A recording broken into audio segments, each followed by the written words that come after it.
20 years since the infamous Australian Idol Season 1. It has been, and I'm so excited to sit across from a guy who I said to you off air, Dos. Actually, it's the first time I ever felt starstruck as an 8-year-old. Rob's not sure how he's taking this, but but let's welcome him in. The great Rob Mills. Welcome to the dos&d show. Thanks for having me, boys. Why was it infamous? Oh, not infamous. Famous. Famous. That's the opposite, isn't it? I was like, what happened in that year? There was a few things. Courtney Act hit our screens. Courtney Act? Yeah, it was kind of risque for Australia back in the day. True. Guy Sebastian, a guy with a fro, won Australian Idol, and Shannon Noel, the country boy, came second, and Rob Mills came fifth. I suppose there's some infamous moments. Dicko having a go at Paulini with the gold dress. Yeah. Oh, yes. Cosima pulling out with nodules. Yeah. Well, can I just ask, how planned was that? Because, not planned, but I always think back to that moment when Cosima pulled out. No, mate, But it seemed very interesting timing when she made the announcement. it was just all incredible kind of Television. yeah, like I gotta say right now, no one really knew what they were doing. With the producers, it was the very first year for them, the first year for the network. It had only just been done once before in America. I think Kelly Clarkson won the first year in America the year before. So it was all very, very brand new. And I don't think anyone really knew what we were sort of doing. They sort of knew they needed some storylines for each person and story arcs they were hoping for, but that's up to the producers to try and find those storylines as you go. So the Cosima thing, I think she just burnt out. Yeah. She was never really a singer. An incredible voice, but I mean a professional singer, meaning that she had never done lots of gigs in a row. Yeah. And I think just all the extra publicity stuff we were doing and all the extra talking, and I think it just took its toll. Yeah. But yeah, still an incredible voice. I just heard, caught up with my mate Shannon last week, Millsy, love Millsy, and he said he's going to do a duet with Cosima on his new album. I don't know if I'm allowed to say that, but that's, sorry Shannon, that's a Little exclusive. yeah. I want Dee to. I only just heard this story for the first time, and I want you to share it. No, you it's have not to. that good. Yeah, I'm ready, I'm ready. I think it's quite funny because you're a young kid and you're watching TV, and we come from musical backgrounds and wanted to become probably musicians and whatnot. But can just share the story. I think it's funny. Well, I can't believe, looking back, that it did take Australia by storm. I remember being at school, primary school, and literally every kid was, I remember right before the final, there was guys walking around with petitions saying, who are you voting for? Like Shannon or Guy. And I just remember it must have been school holidays one year. We're up at our holiday house in the country and we're watching Australian Idol as a family, which is rare because we never did that as a family. We didn't watch anything, but Australian Idol must have captivated us. Australian Idol and Blue Healers, the only two. Yeah, All Saints was our family. All Saints, Also, sorry. really. But anyway, I asked Mum, I said, look, I really want to vote for Rob. I'm not blowing smoke up your ass, you were my favourite. It's too late. He's already out. And I said, look, I really want to vote for him. Can I please make the call? She's like, yeah, sure. So anyway, I remember just dialing the number and I was shitting myself. I don't know why. It made me genuinely nervous as an 8-year-old. And then the automatic voice comes in, hey, I can't remember what it was, but hey, it's Millsy here. Thank you for voting, blah, blah, blah. And I thought I was talking to him. And so I thought I was talking to you and my heart dropped because I absolutely shit myself. Like I've got massive, this is my idol, literally. This is a guy that I'm voting for, and I'm talking back to this recording, and then it kind of just hung up prematurely. I'm like, all right, bye. Anyway, that's He's a bit rude, Millsy. Yeah. But there you go, mate. You got to vote for me. Got a few because actually my sisters and I we wrote the number down, and we used to get up in the middle of the night and make secret when calls. mum and dad didn't know. Because you had to pay for it back in those days. Yeah. It's 55 cents or something. Yeah. So we used to make some secret votes. So yeah. Until your mum and dad got the phone bill later on. Guys, what is this? Well, they were fans of yours too, so no stress. So you're enjoying it. Oh, you had a couple of days off. You've had a big few months. I mean, you just finished the races. How was that? Races was great. The last one for Channel 10, I think. It's going to move over to Channel 9. But I've been working on the races the last sort of 4 years, just doing the fashions on the field. I really enjoy it. I really enjoy just dressing up in a suit, having a good chat with people.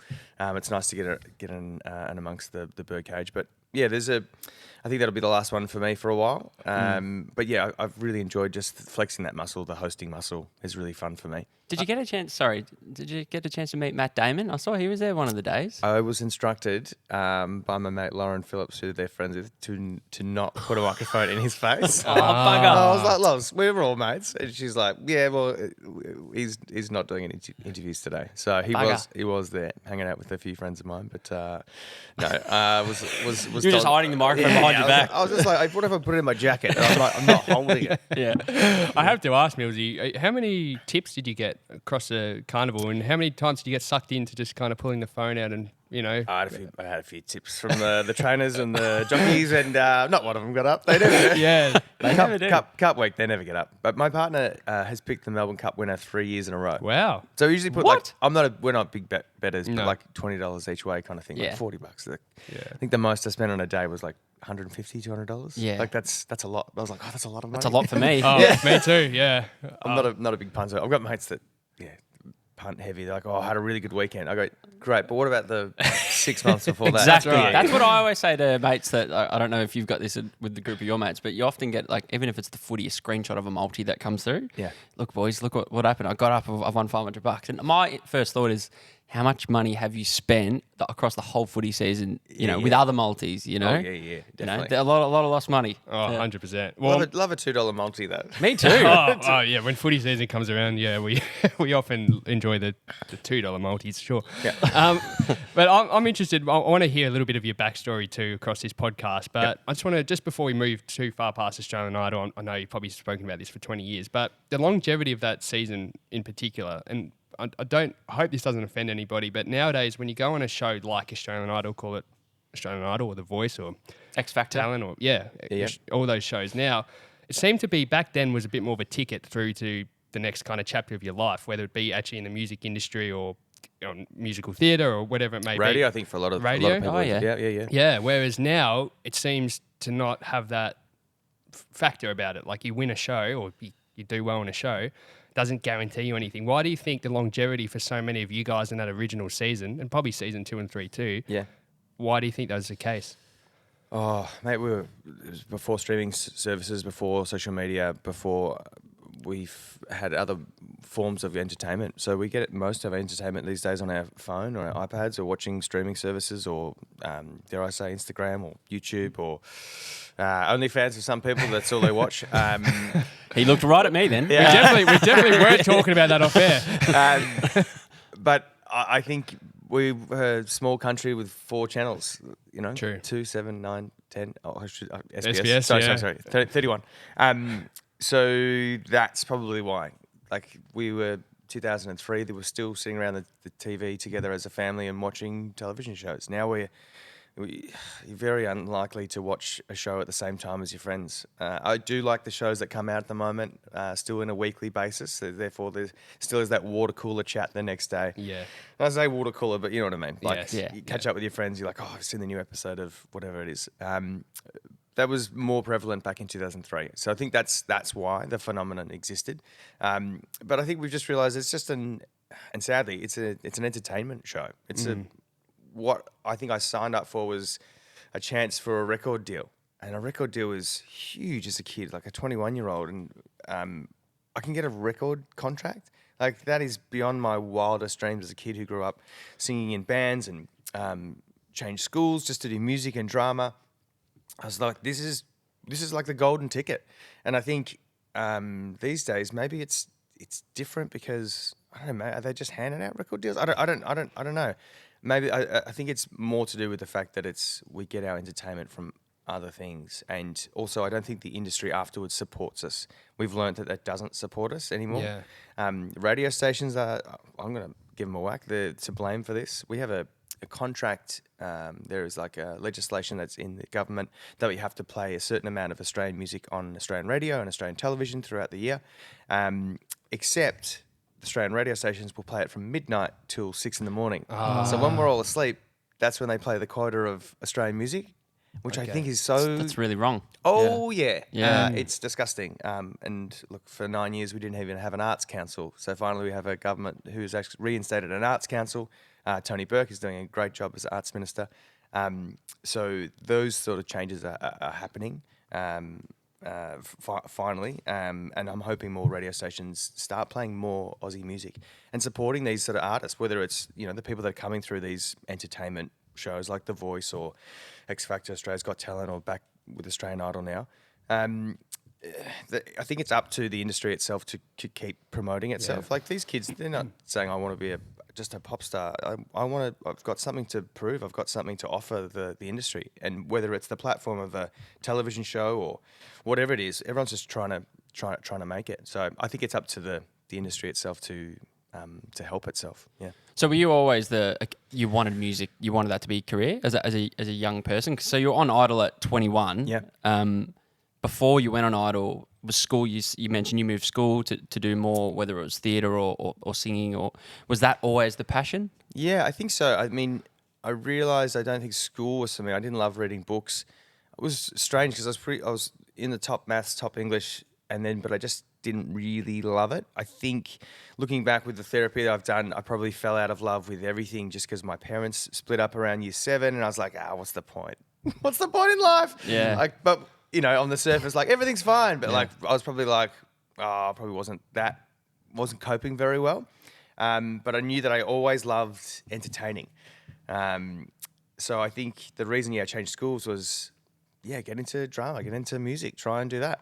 I got a D+ my singing exam in year 12. What? D+?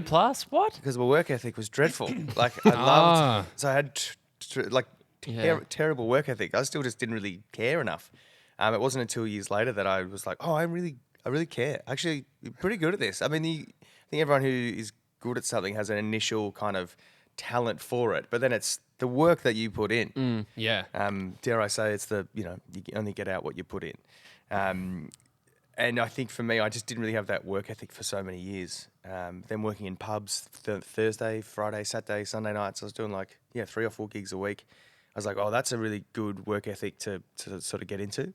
And then years later, I would get into musical theatre. And that's like the ultimate work ethic. It's 8 shows a week. Well, the pub, that's a hard grind, the pub grind, isn't it? Mate, doing the pub scene. Singing 30 songs a night in smoky pubs back then. Yeah. That's when you can still smoke cigarettes in pubs. Yeah. So when I got into Idol, after singing probably I've sung 100 songs in a week, and then they go, so it's just one song this week, and then the song goes for a minute and a half. I was like, what? A minute? I have to sing a minute and a half. I was like, I can do that. I'll be fine. Yeah. And people are like, I'm so stressed. I'm like, stressed.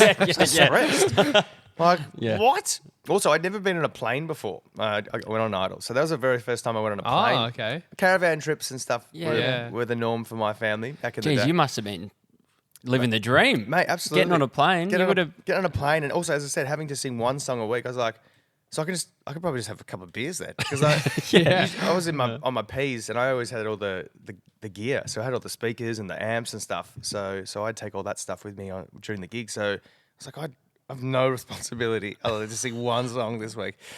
I'm getting shit faced. Yeah, because I'd spent my whole sort of teens, 18 to 21 at that stage, being really responsible. Yeah. Yeah. Well, you had that idea of the work ethic. I need to do it. Yeah, you just got to do it. Yeah. And you got to turn up in the morning on the Monday and go to work in the factory or wherever I was working, mowing lawns or changing signs at the airport. I was many weird jobs. But What is the pathway, or what was your plan back then to get to your ultimate? Yeah, and no plan, no goal. So it's just show up, hope. Yep. Just keep doing the gig. Just entertaining the folks and having a good time. So if you're somebody listening now that's in that younger age bracket, 16 to 25 or whatever, it doesn't matter what age, I suppose, and they want to break into the industry, how do you think in this day and age do you do that? Is it through TikTok and Instagram? Is it Reels?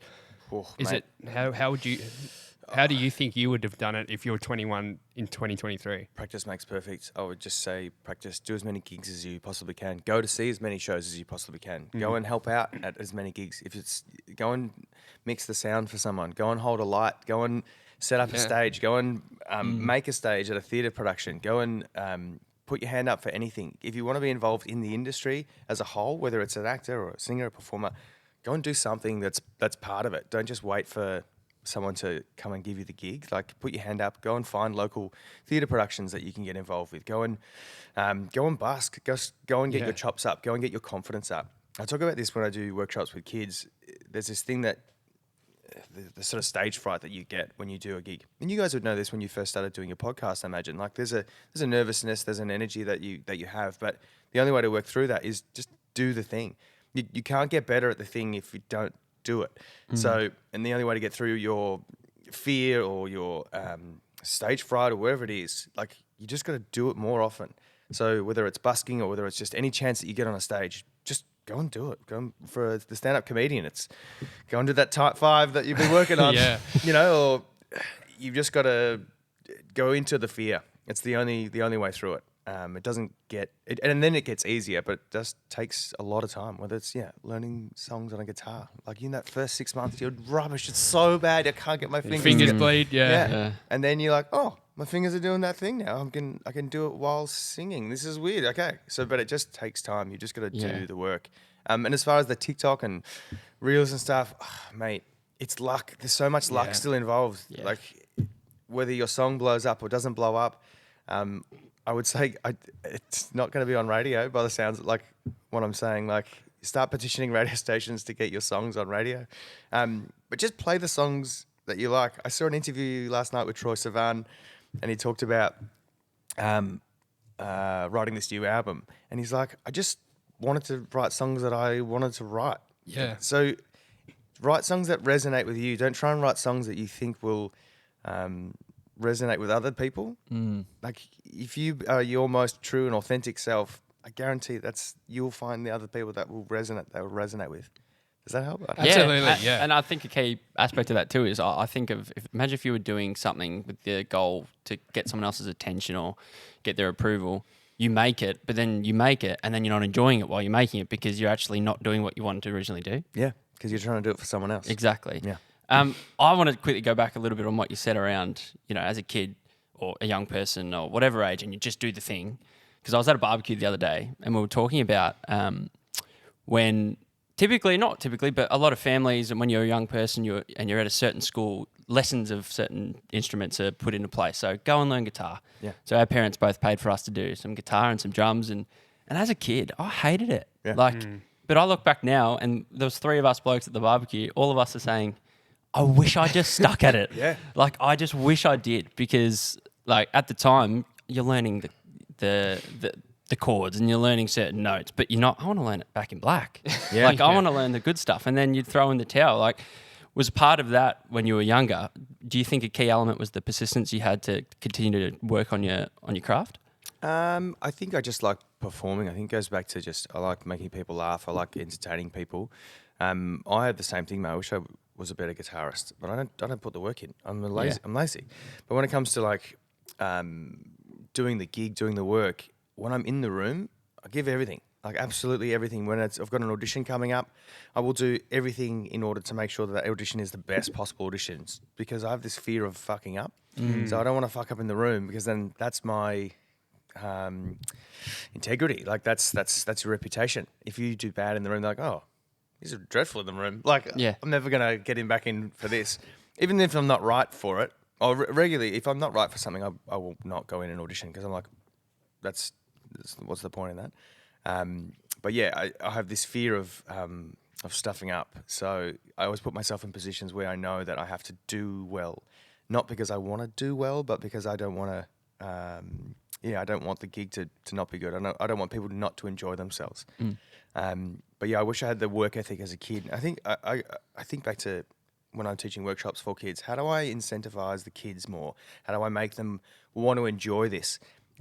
Knowing that it's boring, the scales are boring, doing this extra bit of work outside of your class, the extra dance practice or the extra singing class. How do you incentivize it? It's hard in a world of like instant gratification and instant dopamine feeds of your phone on TikTok or Instagram or Snapchat, whatever kids are doing.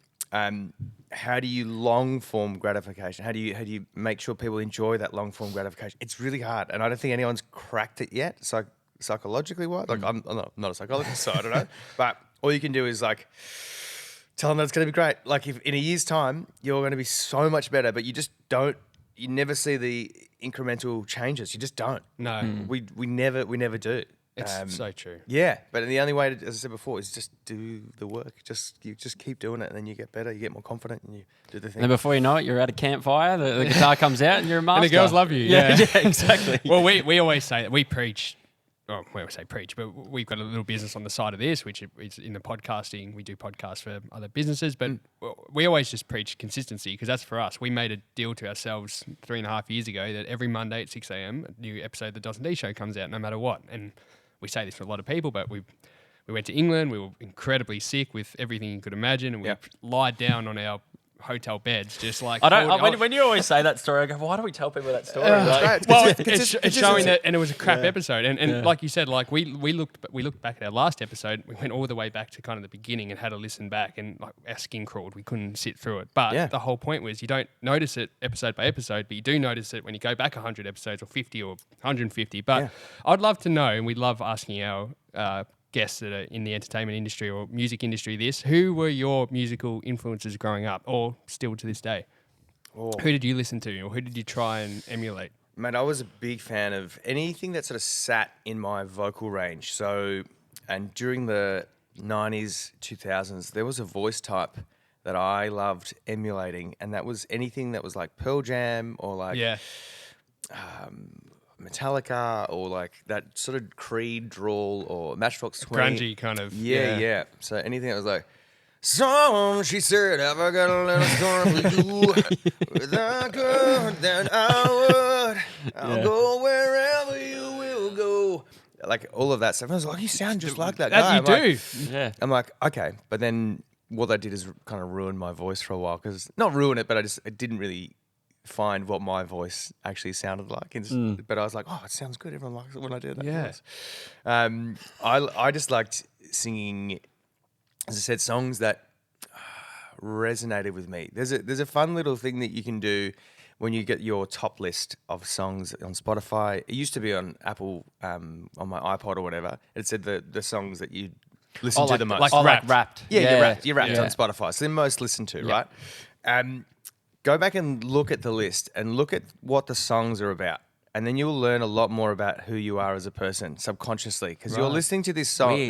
Mate, it's fucking weird. That is weird. Because a lot of the songs that I listened to as a kid, I was like, oh, they're real like personal affirmation, kind of wanting more, or like uplifting kind of songs. I was like, oh, cool. All right. I was, in my, teens and 20s, like listening to these affirmation kind of songs, or like upbeat fun songs, or like hopeless romantic songs, like if only love could be like this, So I was like, okay, so you're a hopeless romantic who likes a bit of personal affirmation kind of stuff. So that's good. But yeah, I would highly recommend people go and do that. And actually, not just look at the songs, but like look at what the songs are about. And I think you'll learn a lot more about who you are as a person. I think so. That's really interesting. You know what's crazy? Because I noticed this, like the now spot, because I've always been, when listening to iPod or Spotify, I like clicking shuffle. I know it drives you nuts, but I love a shuffle. I always just click shuffle every time. I can't. I don't like listening in order.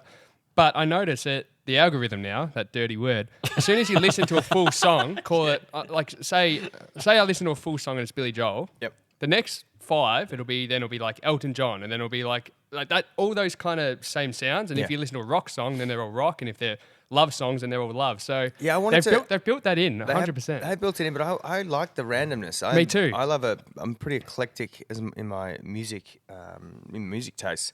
I was just saying before. So are we, actually. Yeah. Which is good. I think it's good to listen to all styles of music. You were talking about before about sitting around the campfire with a guitar. Did you guys watch the Barbie movie and felt very seen when he starts playing Matchbox 20 Push? I didn't see the movie, I felt very seen. but I saw that clip. Yeah. He actually sounded all right too, Ryan Gosling. He sounded great, but I was like, I've done this. Yeah. I looked at my partner. She looked at me and she's like, oh no, this is you. It's disappointing. My girlfriend, when that movie came out, she was just pushing reels to me every day, and it's Ken, it's Barbie, and I was really starting to. I'm like, you're making me not want to see this movie, and that conversation's died down. But now she'll listen to this, and guess what's going to happen? It's going to ramp right back up. So thanks for that, Millsy. Have you seen it? No, I haven't. It's really good. It's really funny. Look, I think blokes need to learn to take the piss out of themselves. They're taking the piss out of the most blokiest and stupid version of ourselves, Yeah. and I think it's funny. Yeah. But if you are offended by it or you think it's silly, like it is silly. It's meant to be. Like Yeah. that's the whole point of it. It's really good. I really liked it. Growing up, and I'll refer back to, so a guest we had on probably a couple months ago, we had Nathan Foley, former High Five member. Yeah. And a key part of the interview, which he touched on, was growing up as a lover of music and then a lover of dance and then obviously theatre. He was in a lot of theatre too growing up. Was the bullying aspect that he faced before he, I think similar to you, moved schools and went to a school that was more... Performing arts. Yeah, performing arts type school. Did you ever go through any type of bullying, or did you feel not enough, or like you couldn't be yourself at a certain time in your younger years because what you did wasn't classified as what Nathan said then as like, you know, I wasn't one of the guys. It was something that guys teased me for. Yeah. I was a bit of a chameleon at school. Whether that's my... Yeah, I don't know. I never really got bullied as such as a kid. Maybe from a couple of the older kids, mainly because of other reasons like my older brother. But anyway, that's neither here nor there.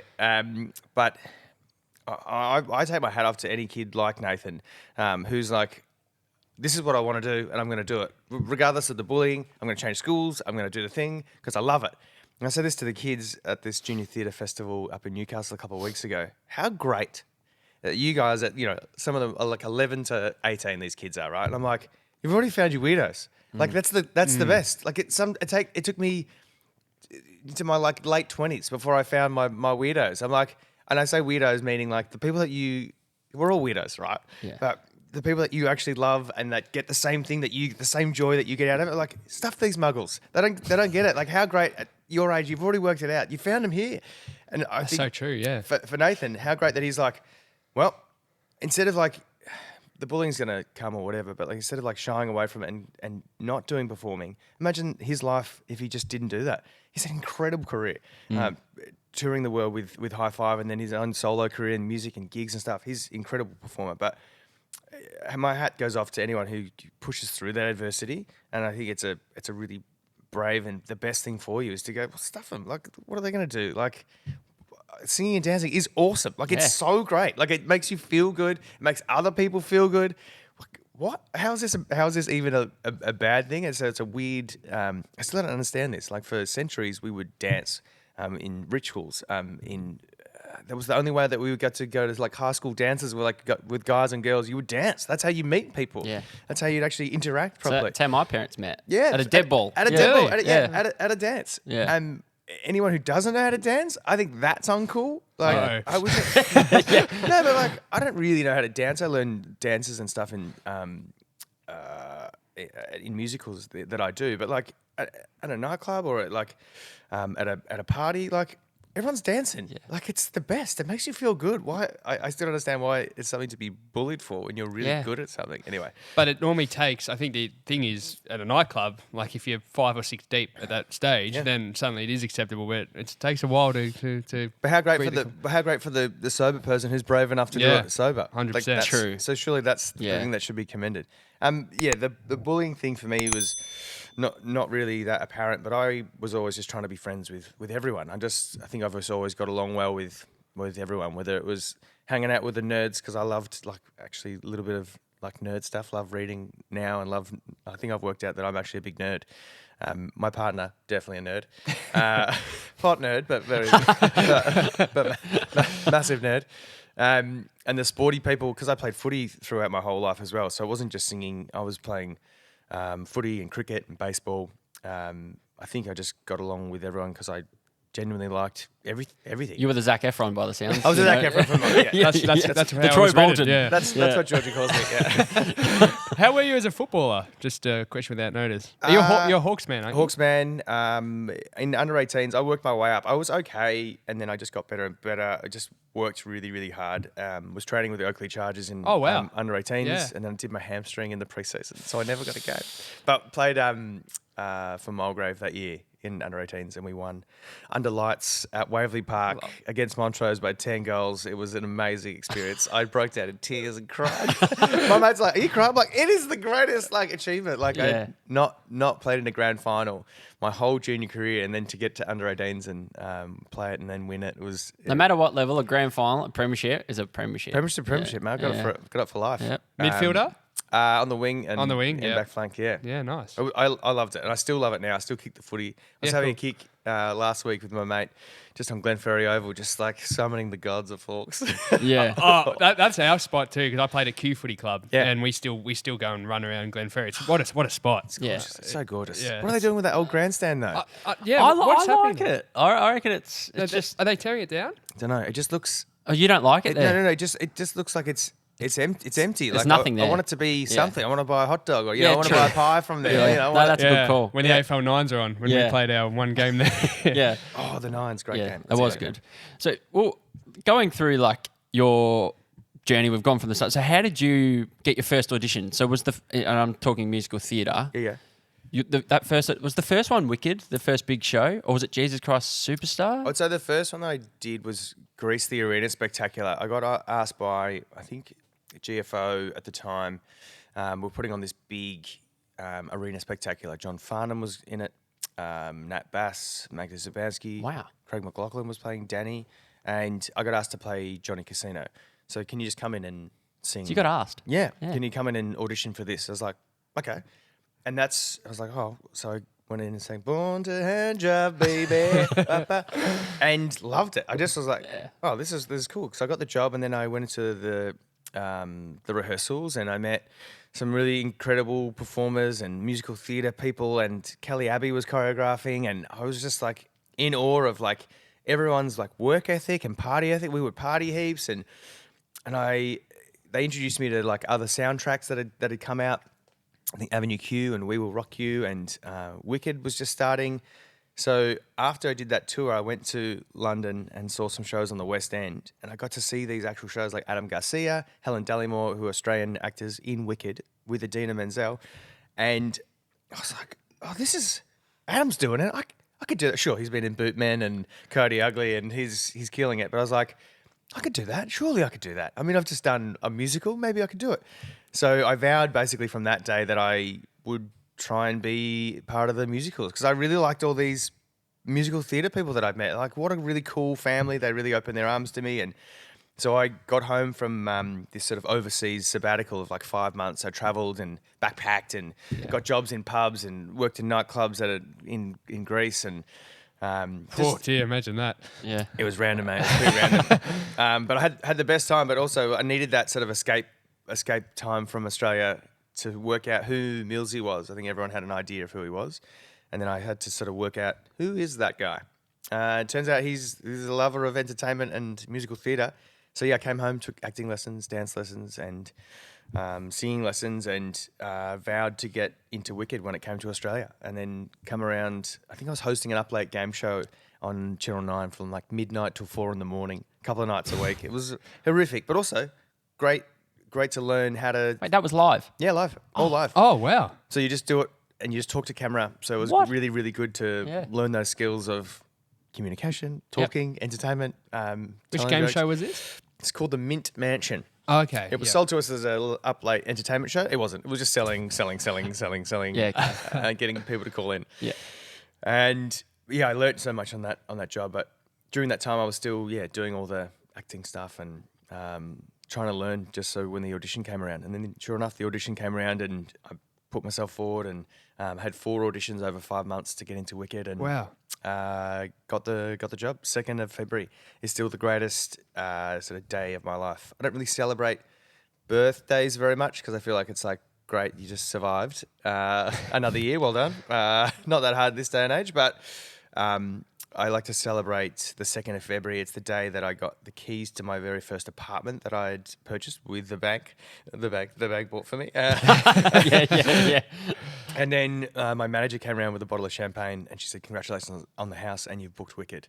And I once No again way. broke down in tears. Very emotional guy.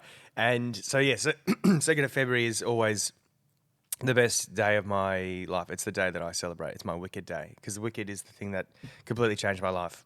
Yeah, I was literally. We were talking about before about the guy who's sort of carefree, just going through life. I was Fiyero, like metaphorically, literally. Like I mean, without being a prince, I was just dancing through life. I was cruising, waiting for something, and then this was the purpose for me. How do and this is like I can never get my head around this. We were talking about it before you came in today. We were talking about some different avenues we could go down, and especially in the world of musical theatre. Yeah. Like there must be a long period of time you're in limbo. Are you going to get this job? Are you not? If you do, your life changes dramatically. If you don't, well, what do you do? Yeah. And then when some of the shows, maybe not Wicked, but some of these other shows, how long are the contracts? How long are they going to last? Could they just pull the plug and you're out of work? How does that lifestyle go? It's terrifying. Like we are professional auditioners. Like that's what we do. Like we're so used to getting a no that no's don't really affect me anymore. Like you just walk up and ask someone for something, they're like, no, like, okay, sorry. We're like, all right, no worries. So it helps with everything else in life. Getting a no. I read this story about this guy who did it for a year. He just asked 1 or 2 ridiculous questions a day to people because he was so fearful of getting rejection. Yeah. So you walk up to people and go, mate, can you just give me a lift to the airport? What? I don't know you. Like, no.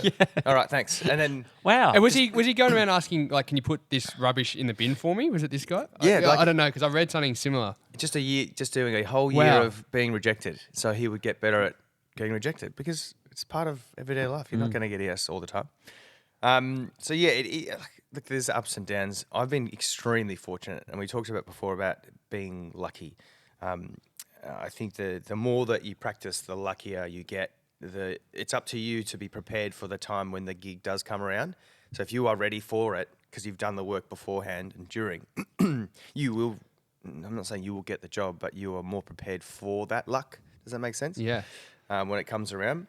But yeah, I think it's a lot of luck, perseverance, being a good company member, not being a dick. Like it goes a really long way. Just like our industry is so small in Australia.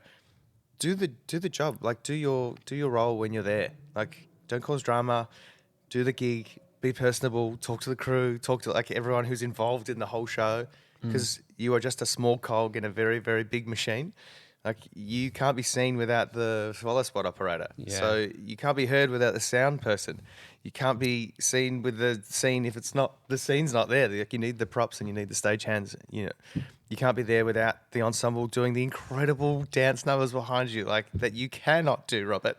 Yeah. So you're just as I said, a small cog in a big machine. So I think being grateful, being appreciative of the work that you've got, and doing the work and putting your hand up and asking if you don't know what to do, put your hand up and just ask for more help. I think that's really important as well. Do you get?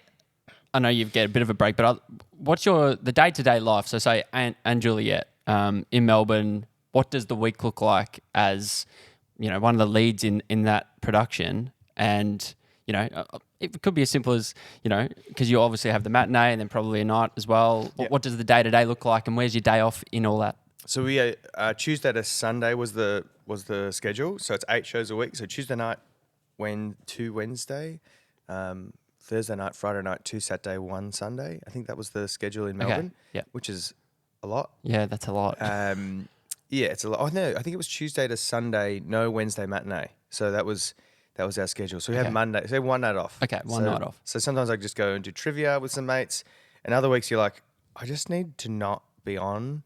So I just need a night off, and then you're like, oh, that's your weekend. It's gone. Yeah. So you don't really see friends. You miss out on engagement parties, on weddings, on. I mean, this company's quite good. Like if you've got gigs or special events, they'll let you take the show off. I've worked in shows for other companies in the past. They're like, you're not having the show off. You can't have the show off. Like, but it's going to pay me lots of money to go and do this gig, or no. So You sign the contract. you sign a contract. This is your gig. This is your life. Which is fine, and you're like, it is. I did sign that contract, and without this contract, I wouldn't have this job. So yeah, I wouldn't have this life that I have. So It's 3 hours work a day. It's not hard, but on 2 show days, it's a 6-hour day. Like for most people, they're still working the 9 to 5. They're working 10, 11, 12-hour days. I've got mates who are doctors who are working 60, 70 hours a week. Like it's not hard to put it all into perspective. If ever you're like feeling tired, you're like, my brother calls it crash. He goes, how was supervised singing and dancing today? You know, like, so it's not that hard, but you just have to maintain your health. So like throughout the week, I'll go to the gym probably 3 or 4 times a week to keep fit, catch up with mates for coffees, read, something I like to do, try and spend time with my partner as much as possible.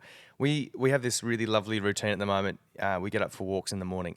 So she doesn't have to work till 10 at the project, which is excellent, which means we can go either to the gym together and then we go for a walk. And it's our way of checking in for the day or for the week. Something about the walk and a coffee together is just, I don't know, if you guys have done it before, I highly recommend it for you guys and your listeners.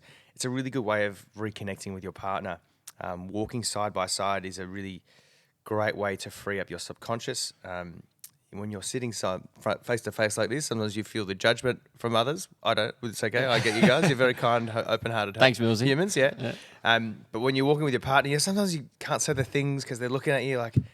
There's something about that walk, and also I recommend it with a mate who you think is going through a tough time, or maybe you're going through a tough time.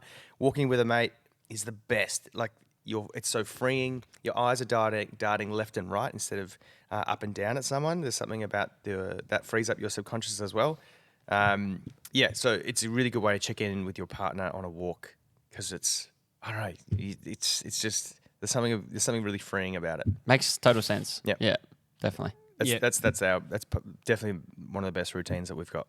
Yeah, I love that. Well, it's interesting perspective because I was literally going to ask about burnout, and you've basically just flipped that on its head, which is really interesting. Do you have a dream show that you'd love, or a dream role that you'd love to play one day in a specific musical? Or? I've been asked this before, and I am so lucky. I've done them all. Honestly, I was like, you don't want to dress up as a cat and do cat. There's too much dance in that. Way too much dance. I have been really lucky, and I've got to play Fiyero in Wicked. Jamie in the last 5 years was another sort of passion project of mine. Got to do a few years back in Sydney. Dr. Pomander probably in Waitress is a really great role. Okay. It's a really beautiful show. The music's by Sarah Bareilles. If that came to Australia, I would definitely work hard to audition for. So yeah, that's probably the only one. But the role I'm in at the moment, playing William Shakespeare and Juliet, honestly, it's the greatest show that's on the stage right now. If you need a good night out, you need the escapism of the world that we live in right now, I highly recommend it. It's the perfect antidote to COVID. It brings people together. It promotes joy and love and second chances. In a world of cancel culture, it's all about second chances and giving love a chance and all forms of love. It's honestly it's the best. I cannot get over how awesome this show is. It's so well written. It's so funny. I just love being part of a show where everyone is laughing every minute. There's another joke, or there's another being a part of laughter is it's the best. You got that feeling, you know. Yeah. So I would love to just do this forever. I'm addicted to this show. It's so great. I saw it on Mother's Day this year, and I just had the best time. And I didn't actually want to go because it was my sister's. Yo, Millsy, yuck. No, because I grew up 2 sisters, both just mad musical theatre, just nuts on it. They just love it. Wait at the stage door kind of stuff. Have been all the years. Jersey Boys was the first one. I think that's what got them into it. And then it's a great show. Yeah, it was amazing. And then I came along and I was laughing my head off. It was hilarious. And there's something about I think I even said this to you. I said it to my sister walking out. There's something about if it was that show, but when I've gone to other shows, I feel this feeling. It almost it takes over my emotions when I'm sitting there. And I think the last song, when it's the Justin Timberlake song at the very end and then confetti goes off. And I remember everyone standing up and I walked out and my eyes were nearly watering. And I was I just felt this overwhelming. I said to Camille, is this okay? She's like, I feel it too. Yeah. You know, and it's such an uplifting show. It's this overarching sense of joy and love, which I think we sometimes bottle up, or any kind of emotion. It allows you to feel joy at its utmost spot. Like I saw this interview years ago with my mate Virginia Gay. She was quoting someone. She's talking about that art allows you to feel the things you didn't know you needed to feel. And good art does that, whether it's a painting, whether it's a stage show, a play, or a musical, or a concert. Like good art allows you to feel the things you didn't know you needed to feel. And not only that, you get to feel that en masse with other people. There's something about that collective energy, that thing that is unseen, that is untangible. You can't feel it, but it's in you, it's inherent. There are some shows that do that. And as I said, I'm lucky to be a part of this one. It has that same uplifting feeling. You walk away going, I feel fantastic. I feel bloody good. I know. Well, I know you've crafted this. Damn you, because I feel amazing. But like That's how I felt. I was like, they've got me. yeah, but also they do it authentically. Yeah. There's no tricks. It's just done really well. I think I know why. Like the music of Max Martin, he's such a. Which I had no idea. Like, Really? No. Like I was gobsmacked at just the amount of songs in that entire set. I was like, he wrote all those songs? Yeah, he's Shakespeare. Like, that's insane. He's modern day Shakespeare. So Yeah. he's written everything for Britney Spears, Taylor Swift, Backstreet Boys, NSYNC, Katy Perry, Demi Lovato. Even when he was Pink? here, Was that Pink? Yeah. Even when he was here, he's like, he's still working, he's still writing. He's like, can I bring one of my friends over? We're like, yeah, sure, man. He brings Ed Sheeran on stage, and then and one night, and then we're like, oh, hey Ed. He's like, yeah, we've just been writing together the last couple of days. Like, okay, cool. So he's still working, still producing. Amazing. And I think that kind of work ethic, that energy, that authenticity. I went out with him for a few drinks a couple of times. He's sweet as Jesus. He's like this. He's like this super cool, like nothing really phases him. He told me about this story of like young producers that come through in America and they get these big hits and they just buy all these big cars and they spend on them. And he goes, do you know what I'm doing? I'm back in the studio the next day. I'm just back in there, just working. And there's something about his work ethic and also all the people that are involved in the show. The musical producer who I love, Bill Sherman, he worked on Hamilton. He's like the head guy at Sesame Street. He's just like an absolute legend. Wow. Like he's so cool, but also super down to earth and funny. Yeah. And so that whole energy sort of permeates down the ranks. So yeah, you're only as good as I think your weakest link, or with the boss. If the boss is a cool boss, it sort of trickles down. And yeah, we're just really lucky in the show. And David West Reed, who wrote Schitt's Creek, one of the writers. Great show. It has that same kind of. It doesn't sit in earnestness for too long. The show. If it's too earnest, like well, there's a go. There's a joke. There's a gag. Yeah. We're moving on. Yeah. Joke after joke, bang bang. Yeah. It was but very then much also like it still gets you in the heart when it needs to. But then it moves on with a joke or something else, and we move on really quickly. It's brilliant. It's brilliant. And it's going to Perth. Go to Perth end of the year, and then we go to Sydney. So we've got 5 or 6 weeks, I think, in Perth, and then 5 months, I think. Wow. I think we're going to be in Sydney. So that's going to be interesting for Georgie and I. But I think she's going to come up, and we'll just do. She's going to fly back and forth for her job. So we're very lucky at the moment. Yeah. So in a real purple patch of life and work, and life is excellent. That's awesome. So you lived in Sydney the last 6 months, or before coming back to Melbourne. Is that what you said? You were in Sydney for quite a few months. Yeah. So Georgie and I moved up. She got a job up there working for. The Dark Lord Murdoch's new show. The Dark Lord. the Dark Lord's new news platform called Flash. Yeah. We call it the Dark Lord. That's fine. And then she got a job offered at the project. So we came back and she took the job on the project. So Sydney and Melbourne, living there for a bit. What are the differences? What do you love? What do you don't like? You're a Melbourne boy, so Mate, I love them both for different reasons. Yeah. If you're a Melbourneite and you've moved to Sydney, you're going to love it because the beaches are amazing and it's easy to find good humans, authentic people because they really stick out. Like most of my friends that I have up in Sydney are from the country or from Queensland, from Melbourne. I don't know that many people who just grew up in Sydney. I don't know why that is, but there's something about expat kind of thing. You just find your people, find your tribe. I think the people who are from the country that have moved in are just like, oh my God, this place is amazing. We just don't take it for granted.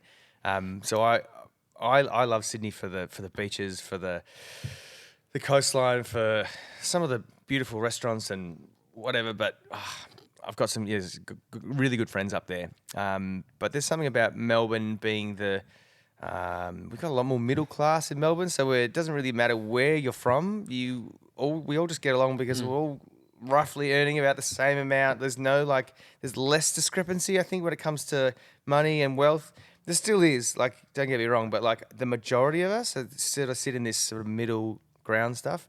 Also, in your location where you are, everything looks the same-ish. Like in Sydney, like there are some beautiful places like Vaucluse and like near the beaches. Like in Melbourne, it's just, there's a bit hillier. True. Like you've got a train towards you. Like there aren't many geographical kind of differences. Like in every sort of area, there's really cool streets with restaurants and bars in every kind of area that we all want to try out. Yeah. Anyway, they're the only differences I reckon. But basically, Melbourne's better because it's got the footy. Yeah, that's what I always thought too. too. You mentioned Ed Sheeran. We had a guy on our show when we took the show to London. He was in West End. His name's Ryan Hutton, and he told us a great story where he was clued in 5 minutes before the show that Ricky Gervais was in the audience. And What was the show? the show was Only Fools and Horses, which is I don't know if you know of that. Yeah. So he played Rodney. So great. but the actor who played Del Boy, he was pretty close mates with Ricky Gervais through Afterlife. Mm-hmm. And anyway, so they're clued in 5 minutes before the show. Ricky Gervais is in the audience. They're going to put him in a seat, and with his well-known laugh, every joke that they said, he panicked. So every time he said a joke, he would literally corner of his eye look, and he could hear, and he'd basically, okay, that was executed, that wasn't executed. I made Ricky Gervais laugh. Oh, he hates it. Have you ever had an experience like that where somebody is in the audience that you know of, maybe you looked up to him, or somebody you met, and it's just giving you that extra little bit of oomph before the show started? I don't like to know if any of my mates are in, and, Okay. I will never tell my friends if I'm in the audience until after. Okay. And then some of them go, "Oh, you didn't tell me." I'm like, why should it matter? Like, why should it matter if I'm in or not? Or I don't. No. So it's your friends that would intimidate you the most, potentially? I think friends and peers definitely, because Okay. I want to do a good job. For a celebrity, I don't really care because Yeah. I don't know them. They don't know me, so that doesn't really matter. But yeah, my peers definitely. But I don't really get nervous once I'm in the thing. I'm in it. Like I still have the initial nerves of the first couple of shows, the first couple of weeks. You're trying to. Like, I'll definitely get nervous when we go back to Perth, and we haven't done it for 8-9 weeks.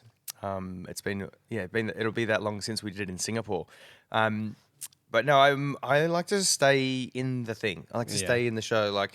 And I get to work with my mate Amy La Palmer in this show, and she's so funny and so quick-witted that we're constantly having to banter each other. So. Yeah, no, I never really worry about what's happening in the audience. Even when sometimes young kids are like, oh, they're not really vibing with us. I'm like, so?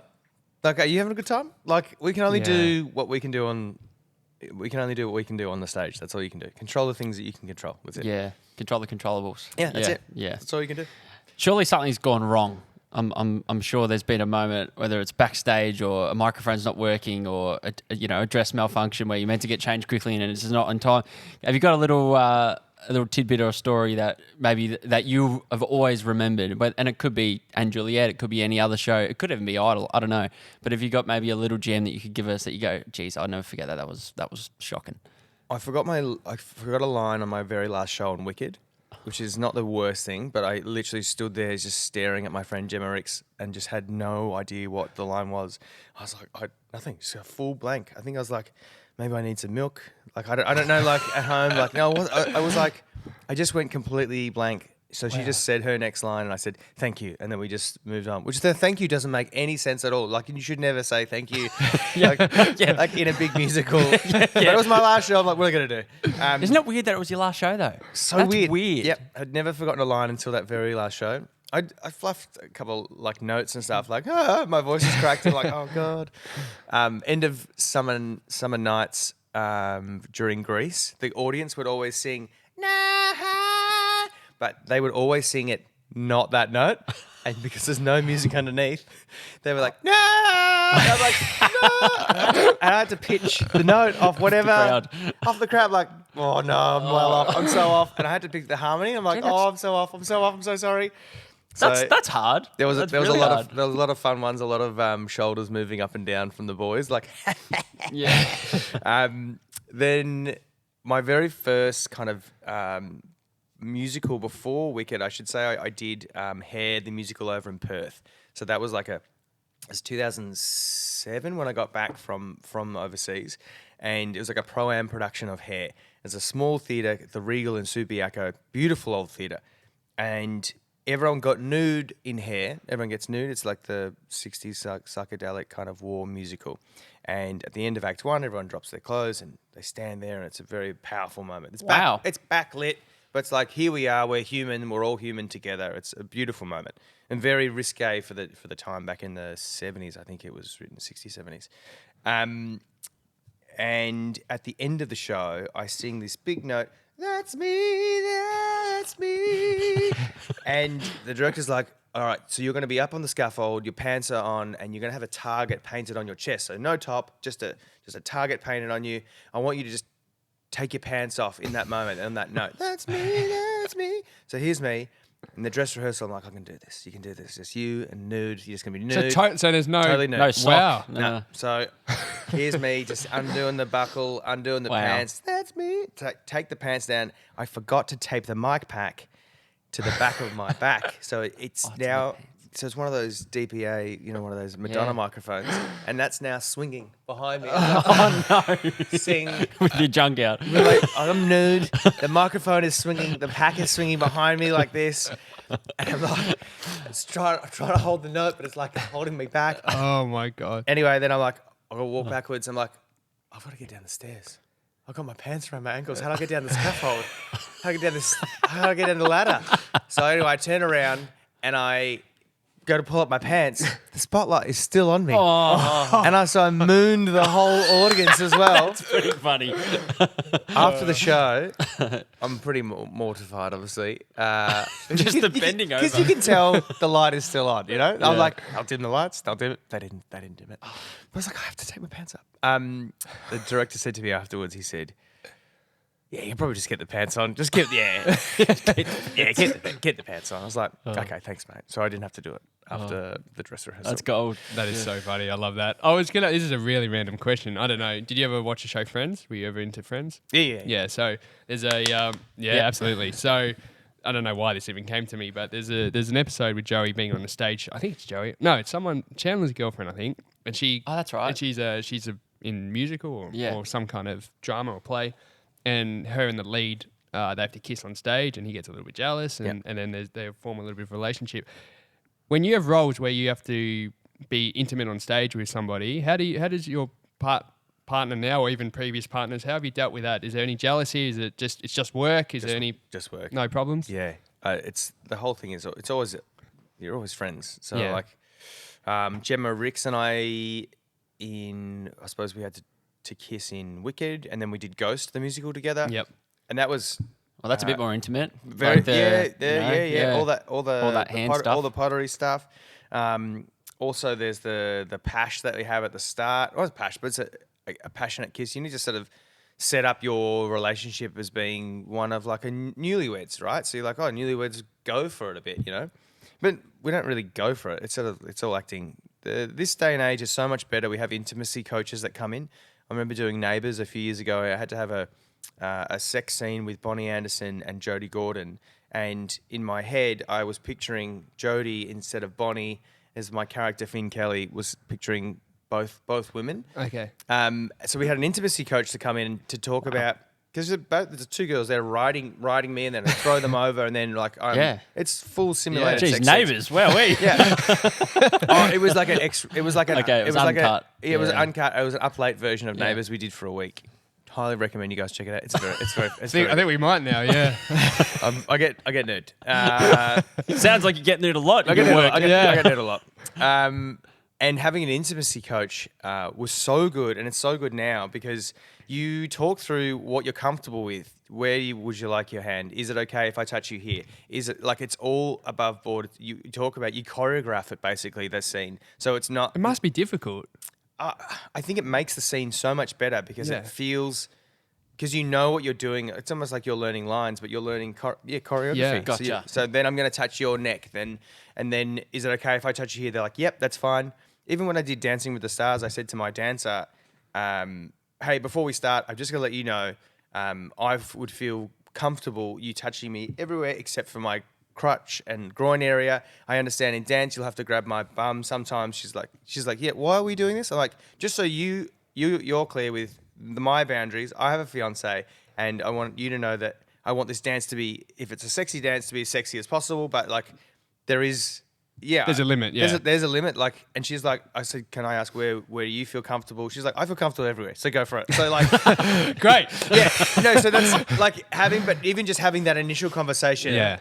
it makes a big difference. It makes a huge difference. And for some reason, like, why was this never thought of many years ago? And then there is no grey area. It gets rid of the blurred lines and whenever something doesn't feel comfortable with someone, just put your hand up and say, I don't feel comfortable doing this anymore. And that's okay. Like, you should never feel uncomfortable to not speak up. So, yeah, my partner's always been totally fine with it. As I said, I've always been super transparent and super above board with, it's just, we're acting. Yeah, of course. It's the work. Yeah. That's not to say that there isn't emotional baggage that goes with it. In the beginning of rehearsal for Juliet, I don't want to ruin the story, but there's a breakup energy that happens between Will and Anne, Shakespeare and his partner, that he's not listening to her, and she is constantly like on him. And towards the end, she's trying to break up with him. And when you're rehearsing that scene towards the end of the rehearsal period, because it's one of the last scenes, like a week long of someone trying to break up with you. Yeah. Okay. I was said, like, I'm crying at work, and I came home and said to my partner, I got so much breakup energy. She's like, do you want to break up with me? I'm like, no. I don't. But like, you got to make it feel real. You've got to make it somehow, and then It's so interesting. yeah. What's it called? Is that called method? Is that what they call method acting? Oh no. What's it called where you literally almost try and live that? You're substituting that feeling, that energy. And I'm, as I said, you're still acting, but it still goes somewhere. That feeling has to go. Take somewhere. it home with you. Yeah. Yeah. So as an actor, you find a way to put it in a box, and for a little while during rehearsals, at the show, I had a box, and at the end of the night, I put it in a box. Like nothing, but like it was like a way to just, all right, there he goes. Thanks for a good night, Shakespeare. Gotta go home. Now it's fine because it's completely separate. But like in the very beginning, when you're looking at someone and they're giving you that energy and they're crying and they're like, you're empathetic and you're a compassionate human. If you're a psychopath, you probably don't feel anything. But like, as an empathetic human, you feel that energy coming at you. It has to go somewhere. That's super interesting. Yeah. In regards to like you mentioned the was it intimacy coach? Is that what it was? Yeah. So I'm just picturing, and it's horrible just because I remember watching the SAS show and Craig McLachlan was on it, and he's gone through all of that stuff with Rocky Horror. Is that something that's only kind of been introduced in the last couple of years in these shows because of all of that happened with that show? And I don't know the details, but with the actual you saying the permission aspect, like, can I touch you here? Can I touch you there? Is that only kind of something that's been introduced with the coaching in the last, say, few years? No, so I finished Neighbours 2019, so they're 5 years ago, maybe. So I'll probably say 6-7 years ago, possibly. Yeah. And as far as the Craig stuff goes, mate, we don't have to touch on that. it's disgusting. Yeah. What he did was like the worst. Like it was told no, and then kept going. So like that's as far as him still trying to be a victim. Sorry, mate. You got to put your hand up and say I was in the wrong, and he's refused to do that. And I am just so sad for him. Sad for the situation for everyone involved. I'm just so disappointed that it's that has transpired. Like that he has not put his hand up and said, "I got this wrong, and I'm really sorry." Doesn't take much to say sorry. Doesn't. And for the harm that he's caused the other people, it's horrific. Anyway. It's unbelievable. Just as we sort of come towards an end, we're talking off air and we said we'd like to bring this up kind of some point on the podcast. The celebrity aspect of being a celebrity, and I know that's probably a weird way to phrase it. Yep. But we'll just to bring the listeners in, we're talking off air about things like Cameo, for example, these sort of paid subscription or paid work to get in contact with a celebrity or somebody you look up to, pay them for a minute of their time to talk and be themselves and give somebody some kind of present. Can you talk about how you feel about that within yourself? Because you said you've purposely stayed away from that subscription-based content, so to speak, because you're more authentic. You'd rather interact with fans that have genuine questions to ask rather than just trying to be your friend because you're Rob Mills. Yeah. Can you talk to us about how you feel around all that? Yeah, I always thought I don't, and each to their own. Absolutely, if this is how you earn money, then they go for it. But for me, I'm like, I'd much rather just try and get a job and do a show or work or do a gig or. I think in my brain, I would much rather receive something from someone who genuinely wants to give you the thing instead of paying for the thing. It doesn't feel like it's an authentic kind of thing. This is how I. Yeah. Yeah. And so if someone says, "Can you do a video message for a friend's birthday?" I'm like, "Sure, no worries. I'll just do that. I've got the time. I'll do it." Other times I may have missed it and I haven't done it, but I don't want to take money. I don't know. That's just how I feel about it. Because for some people, like, well, I should get paid for I'm actually doing a service, but it's kind of it's an authentic thing for me. Like, do you genuinely want to wish someone a happy birthday, or you're just doing it for money? So like, I don't know. We should. I was just going to say I should have quickly got my phone. We got up. Who's the most expensive out there? Probably Snoop Dogg or something. Like yeah, and it's like I said, there's some outrageous prices for some. I just don't subscribe to it. It's just that's not for me. Yeah, it's just how I feel about things. So, but if you're a stand-up comedian and they want you to write a bit for it, I'm like, hilarious. Absolutely should get paid to write a bit and do something funny.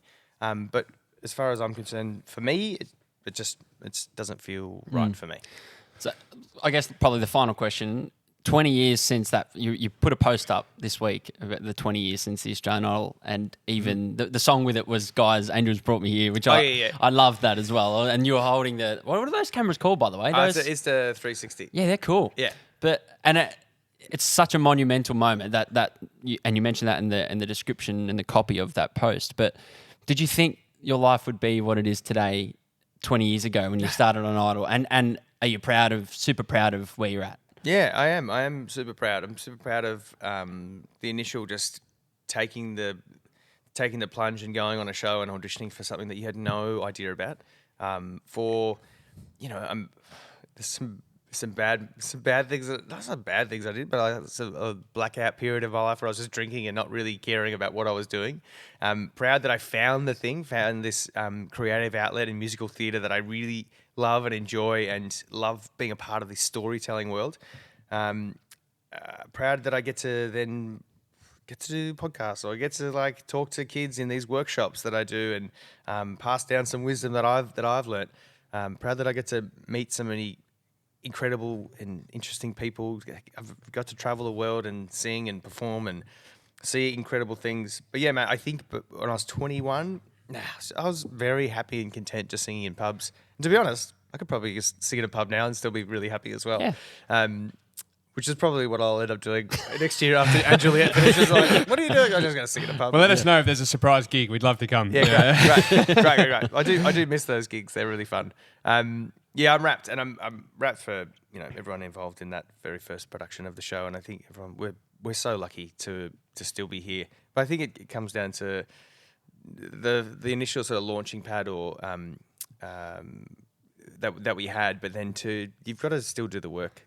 Yeah, so I'm proud of myself for doing the work professionally and personally. Like whether it's all the work I've done with my psych, whether it's work I've done with my friends, and just on myself. Yeah, it's super important to keep doing the work. Yeah. Well, we also want to quickly just touch on your book, but before we do, I got one quick question. Yeah. Andrew G or Osher and James Matheson. What a dynamic duo! Is that the greatest? We still talk about we're like they were. I was gonna say very good, but you boys. Stop it! Very good. I know you're fishing. That's okay. Yeah, we were. Yeah. We just love those two. But can you talk to us a little bit about your book? Tell us how we can get a copy and give us a bit of a description of what it is, because it's not an autobiography. Yeah, so a few years ago, I wrote an article during COVID about drinking culture and my relationship with alcohol. A publisher reached out, Affirm Press, and they said, "This is very good writing. We really like this. We saw it in The Age and got really good response. Would you be interested in writing some more about this?" So I've always been fascinated with identity, the identity of this country. I thought that was too big of a topic to tackle, but I thought I could tackle the identity of the modern Aussie man. Living in a post Me Too world. What does that look like? Where does the bloke? Where does the modern Aussie bloke see himself? I wanted to talk about the archetypes that have existed in this country: the Jackie Howe wearing sheep shearing bloke, the Bondi beach blonde surfer guy, the suit wearing suitcase guy. Like, they're really strong archetypes that we have in Australia back in the 60s and 70s, and they just don't really exist anymore. So what does he look like? So in order for me to sort of do that, I needed to do a lot of research. So I wanted to interview people similar to Lee Sales in her book, Any Ordinary Day. She interviewed a bunch of people. The people she interviewed were going through traumatic circumstances, but it was her reflecting on these interviews. I was like, I would love the book to have that same sort of arc to it, or as a reader, you're learning along with me. So we're all learning together. So we're reflecting. I'm reflecting on the interviews. I'm also reflecting on my life. So we're all learning together, which I think we definitely achieved with the help of Paul Connolly, who helped me, was my ghostwriter on the book. He's so amazing in helping me craft the things that I wanted to get out of each interview. So people like Professor Jane Perkis, she's the head of male masculinity and suicide at Melbourne University. Pat McGorry, who headed up the Royal Commission into Mental Health here in Victoria, he heads up Headspace, which do incredible work for youth around the country. Dr. Zach Seidler, who's a psychologist for Movember, an ex-military sniper named Macca, Kirk Docker, who started You Can't Ask That. I thought he's interviewed every type of Australian bloke that there is, so he's perfect to talk to. Jamila Rizvi, who was the editor at Mamma Mia at some stage. I think she will be our next. Well, one day will be a prime minister of this country. I just love her so much. Yeah. Anyway, a sexologist named Georgia Grace. There's so many great, interesting people that I talk to that offer some really incredible sound advice and sage advice, but.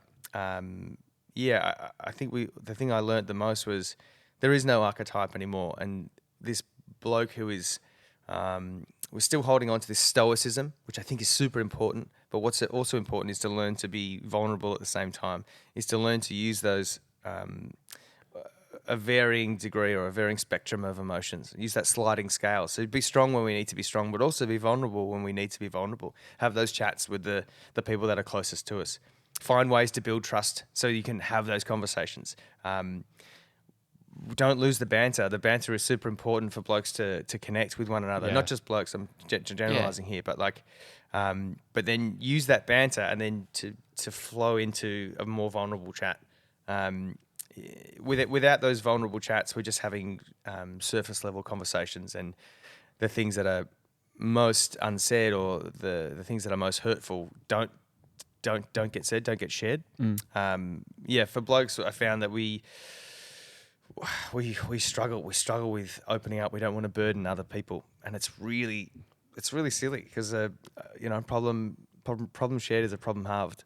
So the more that we can have these conversations with each other, not all the time, we'll get compassion fatigue. We get exhausted from it, but you still need to have this conversation with your partner, with your brother, with your parents, or whatever it is, in order to realize that you're not alone in it and that it's going to be okay. But if you just try and hold it all to yourself, it just gets too much, mate. The damn wall breaks and it all becomes too much. Yeah. So, as I said, it's a bit of a biography, a bit of self-reflection on the men that sort of raised me as well, whether it's my brother and my stepdad, my dad, and those relationships and the important ones and the things that you can learn from the people around you. Awesome. It's powerful. It's really powerful. Thanks, and it's needed, you know.